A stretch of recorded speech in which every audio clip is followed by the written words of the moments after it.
Thank you guys for coming. I'm going to introduce our next speaker on the presentation entitled, Yes, You Should Have an Email List. I'm welcoming Abigail Alger from the Leadership Institute. She's the Director of Digital Training. Previously, she was the Digital Director for Freedom Partners and for the House Republican Conference for Chairwoman Kathy McMorris Rogers. And the conference, she led GOP Labs, a training program of more than 300 events that taught digital communications best practices to House GOP staff. I'd like to welcome her to the stage.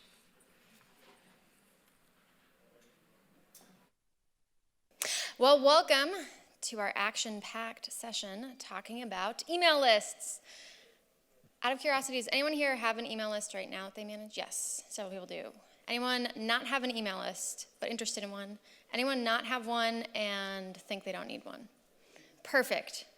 Those people should not be in this room. But I'm excited to talk to you about starting an email list. We can focus sort of a mix of whether this is for a personal project you're doing, a professional project you're doing, or something in between, as so many projects seem to be.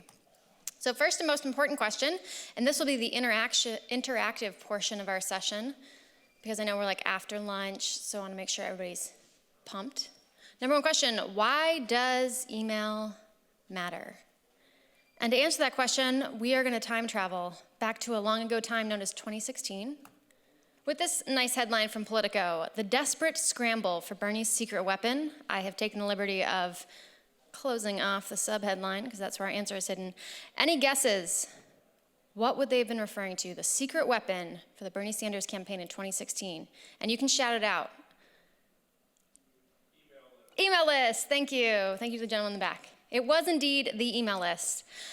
So this is a really interesting wrap-up article, again, time traveling back to 2016, talking about Bernie Sanders' email list, the most coveted and valuable catalog of potential voters and donors in the Democratic Party at the moment. I also love this section where they refer to it as the 2016 crown jewel of his campaign. And now, of course, since he is formally running for president, that email list has proved quite powerful as they launched the campaign to pretty impressive online fundraising numbers. But it also matters for the rest of us, even if we aren't working on presidential campaigns. So like I said, this is a fun game show. So, a couple quick stats to get us up and running. 90% of email is delivered to an inbox, while blank % of your Facebook fans see your post in a news feed. Any guesses? Raise your hand for A. B, 4%. C, 9%. I love the optimist in the room. It is actually 2%. So this is from a Forrester research study, quoted later by Campaign Monitor. 90% of email is delivered to an inbox, while 2% of your Facebook fans will see your post in the newsfeed. Second one, you are blank more likely to get a click from an email than a tweet. Raise your hand for A, half. Half is likely to get a click. B for 2 times. C for 6 times. It is C, 6 times. You are 6 times more likely to get a click from an email than a tweet. Campaign Monitor study. And finally, last one. Email is blank more effective at acquiring new customers than Facebook and Twitter. A, 12 times more effective. Email is 12 times more effective. B, 26 times. C, 40 times. All right, you've all bought racehorses, just kidding. It is, in fact, 40 times. Email is 40 times more effective at acquiring new customers than Facebook and Twitter. That's from a McKinsey study, again, quoted in this really cool wrap-up from Campaign Monitor. So if we know that email gives us more opportunities to reach people, I still love social media. I still think it's valuable, but we're talking about email today, so I've got to hype it up. But one of the reasons that email is so powerful are the numbers, but why do those numbers get produced? Well, a lot of it comes down to the difference between owning and renting a distribution platform, which kind of comes into some of the pluses and minuses of owning and renting stuff, period. So really quickly, pros for owning. Let's say owning a house. I'm buying a house right now. It's a very nerve-wracking process. Pros for owning a house. Just shout them out. Tax write-offs? Okay. Looking for some that can potentially relate to digital marketing. I like it. What else? Appreciation, what else? Why would you own instead of rent? Equity, but a lot of it comes down to control, customization. I don't have to ask permission before I repaint rooms. What about renting? Benefits of renting. Mobility, yeah. Mobility, flexibility. So email is a channel that we own. So there's lots and lots of opportunity here from those stats we just saw, but there's also some responsibilities and hard work that go along with it. Social media are channels we rent. The great thing about social media is they figured out how to get people to come back to websites every single day, check it out, spend lots and lots of time there. The challenge, of course, is that we have less control, so over time, as stuff changes in algorithms or distribution, we can't do anything to control that. So our advantages are we own the channel, but with great power comes great responsibility. The other advantages for email kind of come down to these three things too. Number one, as a communications channel, it has a low per unit cost. Fancy way of saying the additional cost to send one more email is lower than the additional cost to contact one more person by phone, at the door, or by mail. It also lets us do personalized content to scale. Fancy way of saying I can send you content that customized with your first name, with your location, with a whole array of other things. And it's really easy for me to do. I don't have to write multiple emails. I can just drop in these nice little customization codes that will work just like Microsoft Mail Merge. And the third is user behavior. How many people have ever logged into social media and said, I've got to read every post that happened since I last logged in? No one. How many people have logged into their email after, like, let's say a vacation, looked at it and said, oh my goodness, I have so many emails, I have to go through all of these? Anyone else? Yeah. So for email, we log in and we treat it like a to-do list. That's why there's this concept of inbox zero. So we've got a distribution method and a contact method where people feel compelled to go look at what we're sending them. So all right, unsurprisingly, of all the things you could do, you're here. So you're convinced that email's a good thing. So what do we do next? Well, today we're gonna talk about how to get started. So it looks like a couple people in the room already manage an email list. So if that's you, then just apply for what's working for your organization. If you're starting from scratch, here are some nice steps. At its very foundational level, it's just 4 things, and then we repeat. Number 1, choose an email marketing platform. Number 2, get people to sign up. We'll talk about how to do that. Number 3, send them something good. We will also be talking about that. And number 4, look at the results and the data you're getting from sending out information and use it to help more people sign up, send even better stuff, so you get even better results. So let's talk first about an email marketing platform. Every so often, so the Leadership Institute runs a whole bunch of trainings every year. We do trainings on email marketing. And every so often I have someone who says, I do have a great email list. It's the 300 people I BCC every single week from my Gmail account. So the challenges there, of course, are if it ain't broke, don't fix it. But I would encourage you to fix it because when we are sending through an email marketing platform, it does a lot of good stuff for us and gives us a lot more information we wouldn't just get from sending through our personal or professional emails. First and most important, an email marketing platform will store your contact list in a single place. It'll also help you update it with key pieces of information, like if an email bounces or if somebody unsubscribes. You can also see behavior over time. You know, what percentage of your list is opening every single email you send, what percentage is clicking on every single link. It will also let you send emails to large audiences, so everything from 50 people on up to 50,000 or 500,000 people or more. Number 3, and this is the really helpful one, it will give us reports. So every single email you send will come with information from your email marketing platform that will help you make better decisions and look at how effective your messaging is. And number 4, it helps with the behind the scenes stuff. And you can tell I'm an experienced professional because I used stuff and then put it in quotation marks. So that's a highly technical term. You can learn this in this lecture. But the behind the scenes stuff we'll come to in a second. Some commonly used email marketing platforms, this is not an exhaustive list. So if you use one and it's not on this list, I support you in your dream. Follow it. But if you're just getting started, some places you may want to look. MailChimp is a great resource. The Leadership Institute used MailChimp for a number of years until transitioning at the end of last year.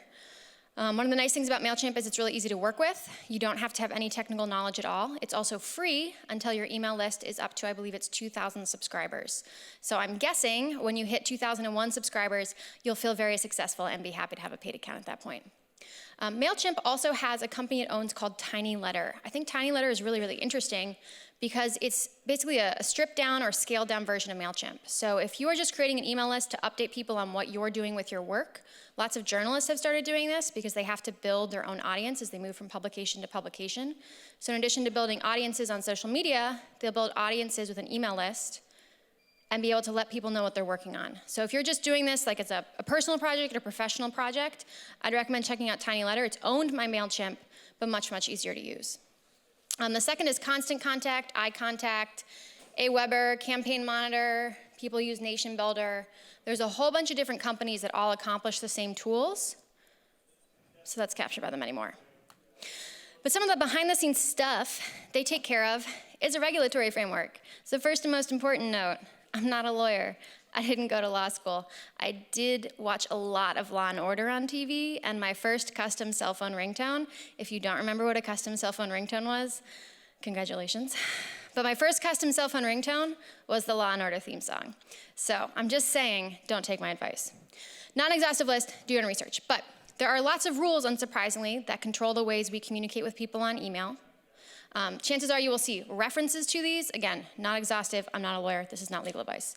So first and most important, you want to make sure you're abiding by the terms of service or the agreements you have in place with an email marketing platform. There are practices for things like purchasing or renting email lists that tend to happen in the world of politics that don't happen in the commercial world. So if you're using MailChimp, for example, they won't let you upload a purchased or rented email list. So you always want to make sure you're playing according to the rules of the company you're working with. The second is, a big piece of legislation in the US is CAN-SPAM, passed in 2003. It set a lot of rules in place for what's known as bulk unsolicited mass email. So basically sending lots of stuff to people. We'll cover some of the key pieces in it. That controls things like why all email messages have the unsubscribe link in the bottom as well as a mailing address. That's all due to CAN-SPAM.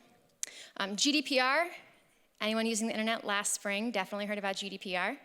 GDPR passed in the EU, so it will be interesting to see how that continues to affect the online space. There's also an increasing amount of country-specific legislation. So this is really interesting. I only learned about this in prepping for another email marketing workshop we did. Denmark passed, or rather interpreted a portion of GDPR, meaning that certain types of information when contained in email must be sent by encrypted email. So that's really interesting. And then there's also state-specific legislation. So I think this is like our version of GDPR coming out of, unsurprisingly, California. So California passed a big piece of legislation related to consumer privacy. It will go into effect in January 2020. So we will see what happens. But again, not a lawyer, not an exhaustive list, do your own research. But CAN-SPAM controls a lot of those like weird things when you're first getting started with email marketing. You're like, why does every platform ask me to do this? Chances are it's related to CAN-SPAM. Two pieces in particular, quoted straight from the FTC website. You must include a valid physical postal address. So if you're doing this for work, chances are that's super straightforward. You're going to be including your office address, Stephen P.J. Wood Building, 1111 North Highland Street, Arlington, VA 22201. If you're doing this for a personal project, of course, that may become more challenging. Chances are you don't want to have your personal home address at the footer of every email you send. In that case, I would double check that you're able to use a P.O. box. I have done that in the past. And if you ever want to see the biggest eye roll in the world, tell a postal clerk you're opening a P.O. box for your blog. I did that, and she just looked at me and she was like, okay, great. It was a good time. So a valid physical postal address, very easy for professional projects, a little more challenging for personal projects, but make sure you think through that piece of it because you can't just like not include one. And number two, doing things like honoring opt-outs. So again, quoted from the FTC website as it was yesterday, but you have to make sure you have a system for honoring people's opt-outs. If you're using an email marketing platform, they're going to do this for you. So if you've ever wondered why when you scroll to the bottom of the email, there's a one-click unsubscribe and somebody's mailing address, this is why. All right, so barring things aside, let's get things up and running. We're convinced email is good. We know the behind-the-scenes stuff. We've talked a little bit about email marketing platforms, which are the tools that are going to let us do this quickly and easily. So let's go forth. So first thing we're going to do is set goals. This is like everything in life. We're going to set our goals. So the first question you have to ask yourself is, why am I doing this? Why am I doing this should not just be like, well, I'm managing our email list because we have an email list. I always like to tie goals to something that would matter if there were no internet. So like the Leadership Institute's email list, for example, a big portion of its purpose is to encourage people to sign up for trainings because the Leadership Institute exists to increase the number and effectiveness of conservatives in the public policy process. And to do that, we have a whole bunch of different trainings. So why are we doing this? This should be some sort of goal you have personally or professionally. It should be tied to something that would matter if email and the internet did not exist. And that directly relates to number two, which is how will you know if it's working? And this seems like a silly question, like, oh, I'll know if it's working if it's going well. But think about the specific numbers you're looking for, and also make sure you can actually measure them. If you're starting a blog, or if you are building out an email list for your organization, then how will you know if your email list is doing its job? Can you actually measure if it's doing its job? So if you want to make sure that your email list in the case of LI is driving signups for trainings, I'd also want to make sure I have a very easy way to track the number of signups and see if I can attribute them back to email or other sources. So why are we doing this? What's our goal? How will we know if it's working? Can we actually measure if it's working? Sometimes the answer is not yes. And number 3, in accomplishing this goal, how are we going to make sure that we are helping our subscribers? This is one of those things that I like to make a little distinction with in helping. So often we think about taking. So how do we get more subscribers? How do we get more people to do something? So it's very much focused on taking from other people. So I think it's a really small, important shift to think rather about giving. How do we produce so much value that people will want to sign up for the email list? And how do we craft such a compelling offer that people want to take action? So that little subtle shift, we're still doing the same thing, but we're framing it differently. How do we create such a valuable offer? How do we generate so much value that people want to take action, rather than how do we get people to do stuff? So in setting the goals, like I said, I think it's really helpful to always track it back to what I like to call a valuable real-world action. The internet is still the real world, so things that happen online do still matter. But our goal should always be to measure back to something that matters to our organization, or if you're a personal project, and its reasons for existing. Is it to generate more activism, for example, to encourage more people to call elected officials, or to attend an event, or to sign a petition? Is it to raise funds so you are able to do more programs? Is it event attendance? Is it something else related to your policy organization? Is it to make sure X number of people know about a specific piece of legislation, or that Y number of people see an important video and hear an important story? And then, once we have those pieces in place, we are actually able to measure what happens. So in an email marketing platform, unlike just sending out stuff through our personal email, so kind of like the difference between having a Facebook page versus our personal profile, you get access to all sorts of information. So the 2 biggest numbers are our open rate and our click rate. So the open rate shows you the percentage of people who opened an email. If you're currently managing an email list, it's really helpful to go back over the past 3 to 6 months and look at what this average open rate is. As far as good open rates, it varies really widely. In general, for nonprofits, I've seen an open rate of 15 to 20% be a good average. I've also heard of open rates as low as 3, 5, 7%. So good benchmark to start at, but you want to be moving that needle up. And the second is the click rate, or the click-through rate. The click-through rate is often abbreviated to CTR. So simply means the number of people who clicked through on a link. Unsurprisingly, these numbers are related. You have to open an email before you can click it. And as far as a good CTR, an average of about 2% is a good threshold. So these numbers will also help you do things like put list size in perspective. Very often you can hear, maybe you've taken over an email list for your organization or for a project, and you've heard people say we've got an awesome email list. We've got 100,000 people on our email list. And you think wow, 100,000 people. Every time I send an email, 100,000 people are going to see this. And then you go look, and you see the open rate is 7%. So that means you have a potential audience of 100,000, but roughly 7,000 people are actually seeing it. Yes? You want questions as we go along? Yeah, questions as we go would be great. Okay, so for us, we use constant contact. Great. We have an open rate of about 10%. So should we be doing messaging, let's say we do it every 2 weeks. Should we be doing a lot more? Or, because I see some groups sending multiple emails in one day. So what is the wisdom on that? So, excellent question. This will come up in exactly, I think, 4 slides where we can actually, so thank you. I'll slip you your 20 after this lecture. But in about 4 slides, we're going to go through all the things that control, all the variables that control open rate that you can then start experimenting with, and we're also going to be talking about email frequency. So, excellent question. Yeah? You said that leadership institute changed from Mailchimp to another provider. What was the provider LI changed to, and why did they change? So we moved to a platform called Drip, and Sarah Morrison is smiling in the back of the room because she's the person who manages it. I don't directly manage LA's email list, so I wasn't part of the conversation to switch. I think it was just to give us increased data and targeting. Yes?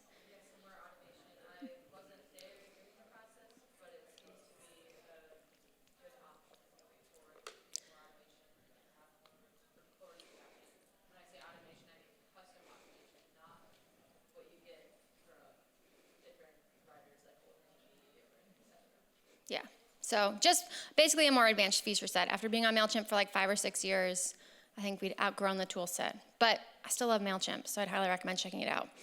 So we've got our open rate, we've got our click-through rate. These are numbers that we can look at on every single email. We have a good sense of a benchmark for both. And the other things we get are a little bit more of the behind the scenes numbers. So these are 3 that are important to keep an eye on because these will actually tell you the health of your email list. So the first and most important one is deliverability rate. The deliverability rate tells you the number of emails that actually made it to somebody's inbox. Our goal is to have this number as close to 100% as possible. There's a couple of reasons. Number one, and most important, is if you have a low deliverability rate, in highly technical terms, your email marketing platform will start to panic. I'm kidding. But the reason we want to have a high deliverability rate is because if it's any lower, it means we're mailing to emails that no longer exist, or we're sending an email that for some reason has triggered spam traps. So it said like Gmail got hit with this email and they looked at it, this is all automated and happening instantaneously, but they looked at it and they're like, this looks like spam, we're gonna send it to the junk folder. So the deliverability rate will tell us the health of the list as well as the quality of content we're sending out. If you are regularly emailing to your list, this should be in the high 90s at all times. There's a small amount of churn that can be expected on every email list, but this should be very, very high. And the second is something called the bounce rate. So if you've ever tried to call somebody and their voicemail inbox is full, this is the virtual equivalent. So a bounce rate, there are 2 types of bounces, a hard bounce and a soft. A hard bounce can mean like the email address no longer exists.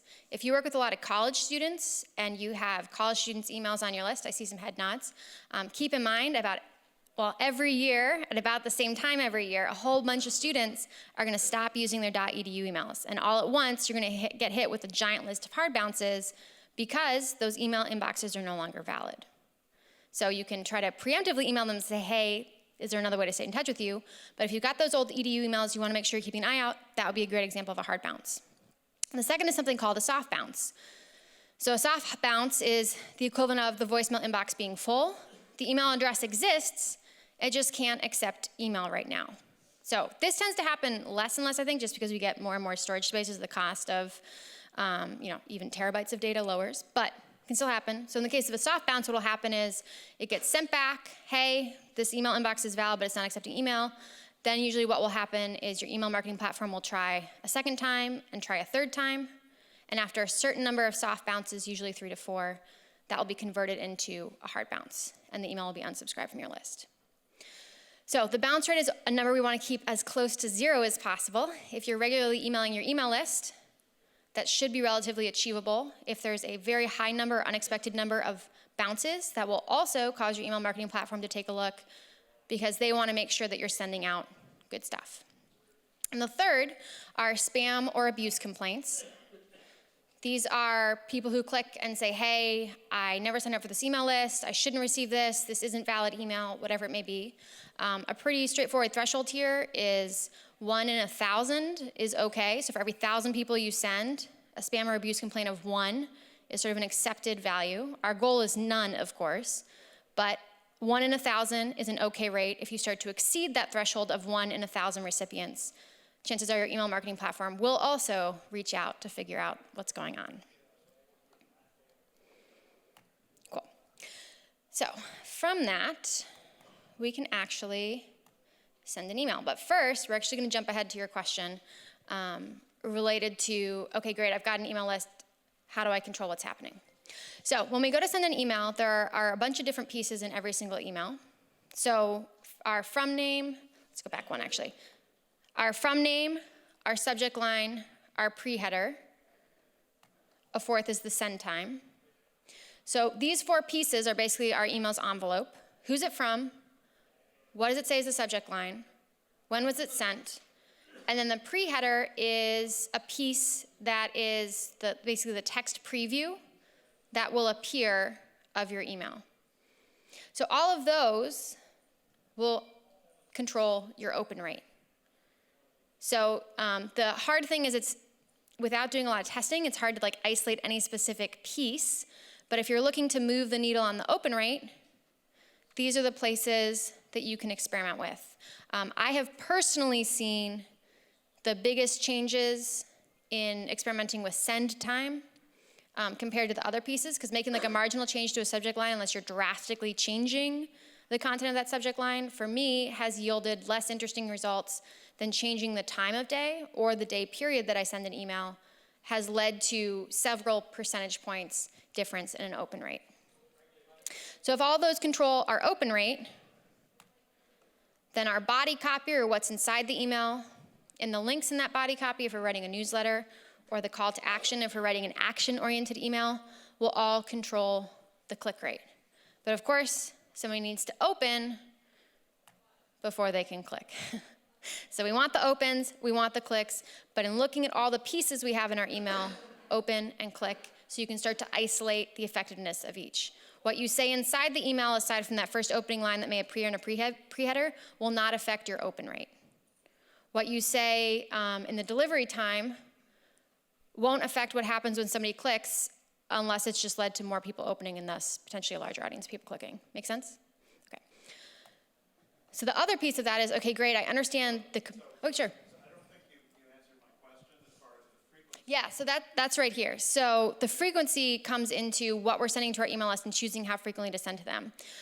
In general, on an email list, there are two broad types of emails we're sending: our engagement emails and our action emails.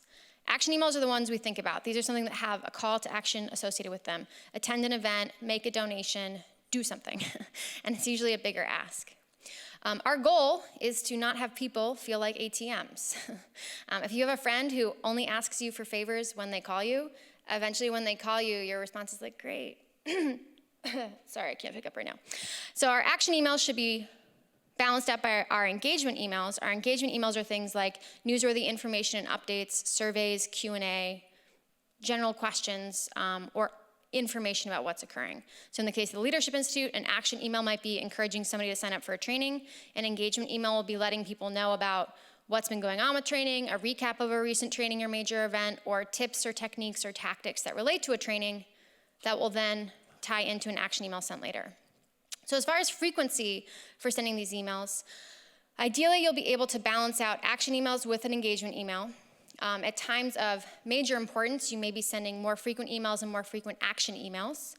So think about things like an important legislative issue when it's coming to a vote at a certain time, or all of our email inboxes at the end of a fundraising quarter. Every politician ever is in your inbox saying, you have to make a statement, and the statement is, give me money by the end of the fundraising quarter. And as far as frequency goes, it's something you can experiment with. One thing that I don't have a slide for, but I'll talk about is, in addition to varying types of emails, we can vary who on our list receives those emails. So as we talked about, let's go back. Here we go. As we talked about, for every email and in the reports we're going to see our open rate and our click rate. So we can know over time what percentage of our audience is opening a lot of emails, what percentage of our audience is not opening a lot of emails. If you use a tool like MailChimp, they'll actually grade subscribers for you on a scale of, I think it's 1 to 5 stars. So 1 is least amount of engagement, 5 is highest amount of engagement. And for those highest and most engaged people, you can send them more emails because they've let you know, I'm interested, I want to receive more stuff, send me more information. For people who are lower engagement, those 1 stars or 2 stars, which maybe either your marketing platform is controlling for you, or alternatively you're doing it for yourself by saying, let me send to people who have not opened my last 3 or 5 emails. You can send them less frequent or different type of information. Chances are, if they aren't engaged with you, they aren't a great recipient for an action-oriented email. They might be a great recipient of something that gets them fired up and ready to take action later with an engagement email. So you can vary not only the type, but also who you're reaching. Yeah? Yeah, I just wanted to make a comment that if you have more than one subject that you're reaching out to people for, the engagement rates might be different. You may be able to separate them into 2 lists and reach them independently. If Yeah, and that's a great point too. So in an email marketing platform, you'll be able to reach or segment different audiences, and there's a couple ways to do that. You can choose to segment audiences by activity, which is what we just talked about, which control frequency. You can segment them by things they're interested in. You can segment out by location. You can segment out by, any other actions they've taken elsewhere. So like, if they've downloaded a report and joined your email list through let's say filling out a petition on a certain topic, then they're highly interested in that topic and can get every single update related to that topic, but maybe not others. So there's lots of different ways to start reaching smaller pockets of your audience. Ironically, once you've reached a large enough scale, then it becomes possible to reach smaller segments of your audience. And in doing so, give people that is more interesting, more relevant information that they're more likely to take action on as a result.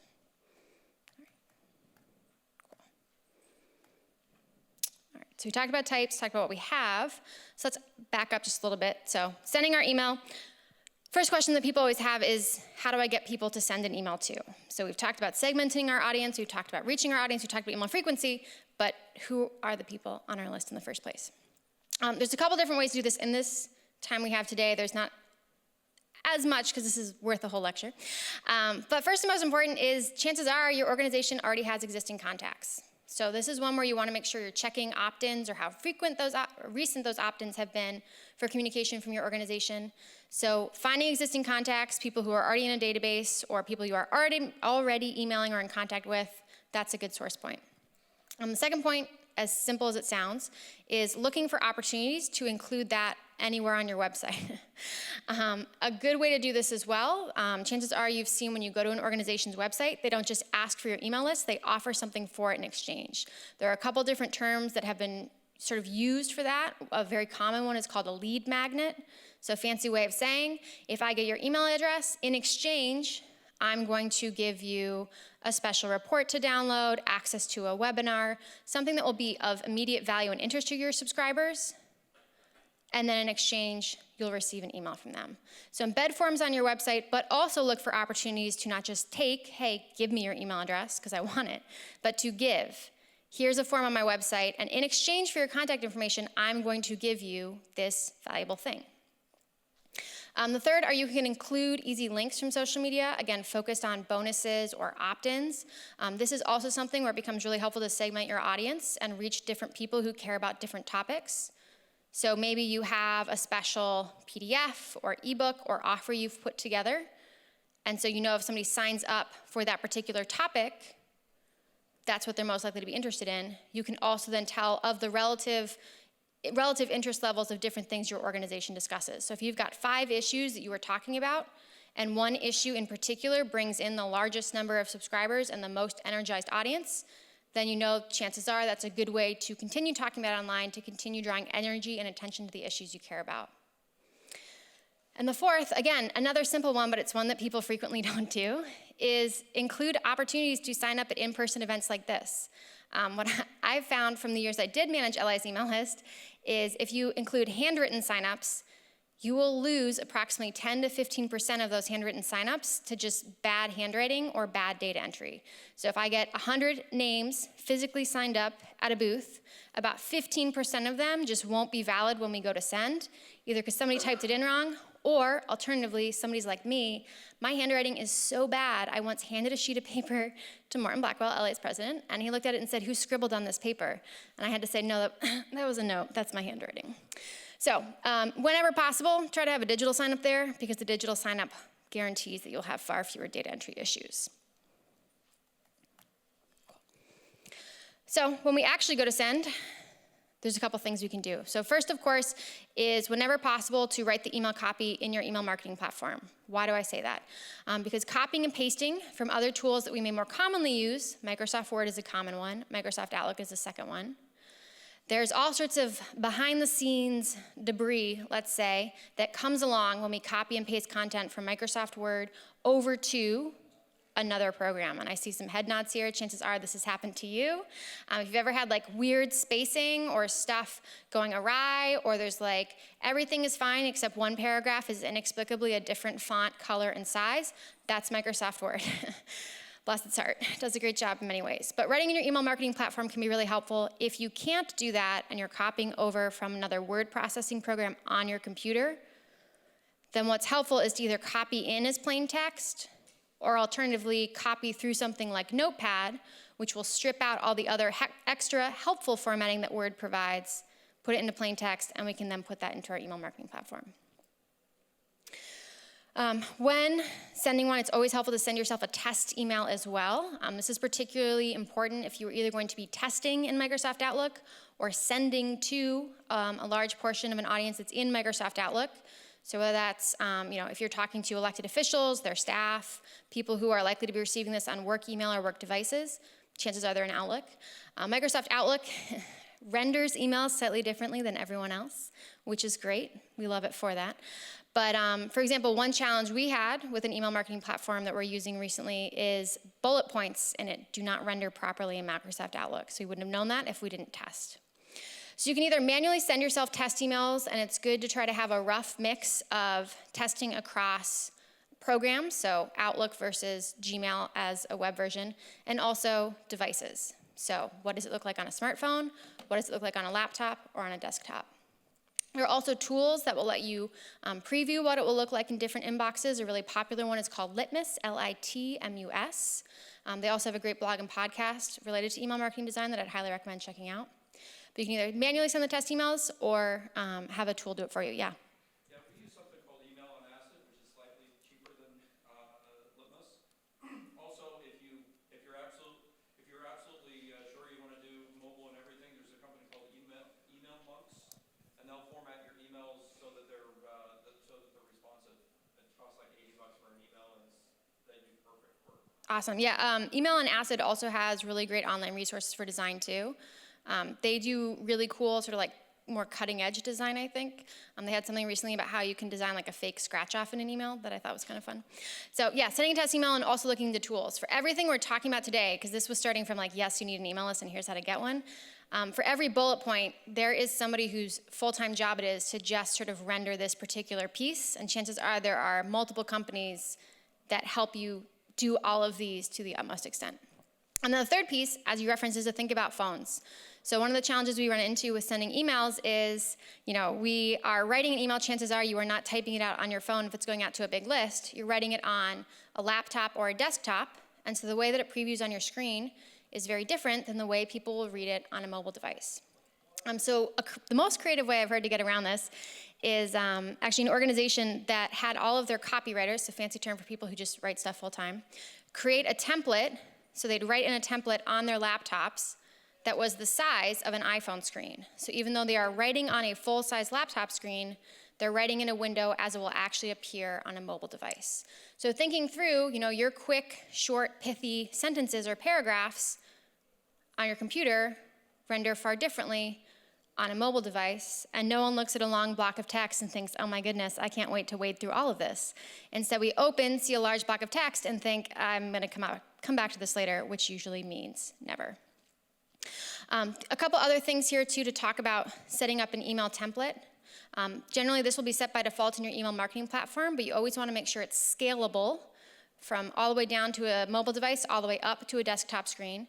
So in a perfect world, of course, you would want to make sure it would render properly and be coded properly to look good on a mobile device. In an imperfect world, as we often live in, the scalability can be helpful. So a maximum width of 600 pixels, both in the template as well as in any images that you're incorporating, because that way it will scale down, scale back up.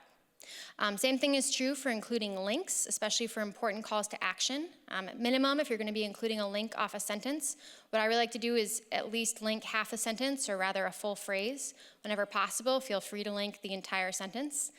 One of my only remaining pet peeves is when people write a very long call to action that ends with click here, and they only link the word here, as if they want to make it a game to make sure you can actually click it.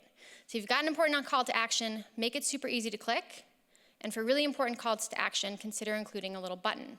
If you're using an email marketing platform, you can easily drag and place this, and a button is super easy to click, especially when you're working from a small screen. So important calls to action can be supported not only in text, but also in buttons. Cool. So with that, although we jumped around the second portion, we've gone through a very rough outline of getting up and running with an email list. We talked about creating goals for it, talked about finding subscribers, talked about the behind the scenes stuff, also talked a little bit about content with some fun conversations on the side about segmenting your audience, reaching different portions of your audience based on content and frequency and different types of emails you can send. So thank you guys, and I'm very excited to turn over the mic to my talented colleague, Ron Nearing, so hang out for him in 5 minutes.